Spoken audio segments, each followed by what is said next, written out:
വീണ്ടും വരുന്നവനായ യേശുക്രിസ്തുവിൻ്റെ നാമത്തിൽ ഏവർക്കും സ്നേഹവന്ദനം.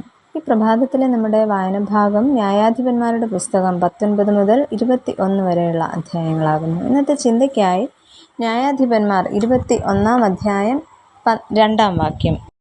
ആകയാൽ ജനം ബേഥേലിൽ ചെന്ന് അവിടെ ദൈവസന്നിധിയിൽ സന്ധ്യ വരെ ഇരുന്ന് ഉച്ചത്തിൽ മഹാവിലാപം കഴിച്ചു. ബെന്യാമീന്യരും ഇസ്രായേല്യരും തമ്മിലുള്ള യുദ്ധത്തിൻ്റെ അനന്തര ഫലങ്ങളുടെ കഥയാണ് ഇന്നത്തെ വായന ഭാഗത്ത് നാം കാണുന്നത്. ഇവിടെ ബെന്യാമീൻ ഗോത്രം തന്നെ നഷ്ടപ്പെട്ടു പോവുകയാണ് ഉണ്ടായത്. അതിൽ ഇസ്രായേൽ ജനതയും ദുഃഖിക്കുന്നു. കാരണം തങ്ങൾ മൂലമാണല്ലോ അവർക്ക് നാശം സംഭവിച്ചത്. അതിനാൽ അവരുടെ നിലനിൽപ്പിനു വേണ്ടി എന്തു ചെയ്യാൻ സാധിക്കും എന്നവർ ഇവിടെ ചിന്തിക്കുകയാണ് ചെയ്യുന്നത്. അങ്ങനെ അവരെടുത്ത തീരുമാനമായിരുന്നു ശേഷിക്കുന്ന ബെന്യാമീന്യർക്ക് ഭാര്യമാരെ കൊടുക്കുക എന്നത്. എന്നാൽ അവർ തന്നെ എടുത്ത മറ്റൊരു തീരുമാനവുമായിരുന്നു ഒരു മകളെപ്പോലും ബെന്യാമീന്യർക്ക് ഭാര്യയായി നൽകരുത് എന്ന്. ഈ സംഭവത്തിൻ്റെ പശ്ചാത്തലത്തിൽ അവർ സ്വീകരിക്കുന്ന പുതിയ തീരുമാനങ്ങൾ എന്തെല്ലാമെന്ന് നമുക്ക് നോക്കാം. ഒന്നാമതായിട്ട്, അനുതപിക്കുന്ന ഇസ്രായേൽ ജനത.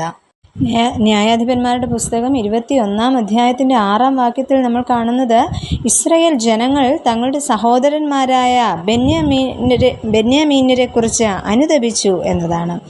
ഇന്ന് ഇസ്രായേലിൽ നിന്ന് ഒരു ഗോത്രം അറ്റുപോയിരിക്കുന്നു എന്ന് അവർ ചിന്തിക്കുന്നു.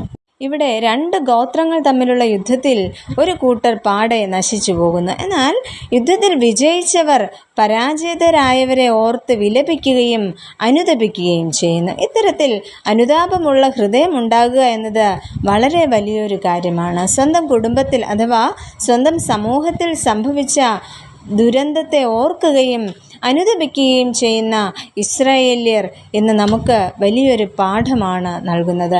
വർഗീയതയും രാഷ്ട്രീയ കൊലപാതകങ്ങളും യുദ്ധങ്ങളും നടമാടുന്ന ഈ കാലഘട്ടത്തിൽ അനുതാപമെന്ന അനുഭവത്തെ ഉയർത്തിപ്പിടിക്കുവാൻ നമുക്ക് സാധിക്കുന്നുണ്ടോ? രണ്ടാമതായിട്ട്, പ്രായശ്ചിത്തം ചെയ്യുന്ന ഇസ്രായേൽ ജനത. ഇവിടെ ബെന്യാമീൻ ഗോത്രത്തോട് പ്രായശ്ചിത്തം ചെയ്യുവാൻ ഇസ്രായേല്യർ തയ്യാറെടുക്കുകയാണ് ചെയ്യുന്നത്.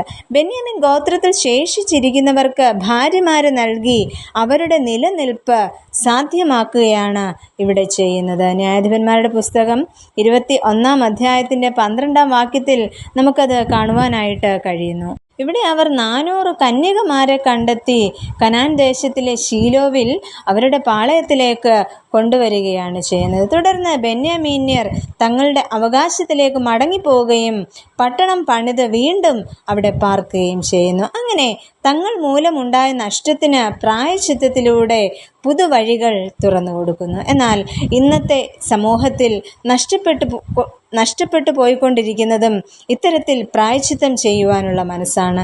തെറ്റു ചെയ്തു എന്ന ബോധ്യമുണ്ടായാൽ അനുതപിക്കുക, പ്രായശ്ചിത്തം ചെയ്യുക. അതിന് ദൈവം നമ്മെ ഓരോരുത്തരെയും സഹായിക്കട്ടെ. നമുക്ക് പ്രാർത്ഥിക്കാം. പ്രിയ കർത്താവേ, ഞങ്ങളിലൂടെ അനേകർക്ക് പലതരത്തിൽ നഷ്ടങ്ങൾ സംഭവിച്ചു പോയിട്ടുണ്ട്.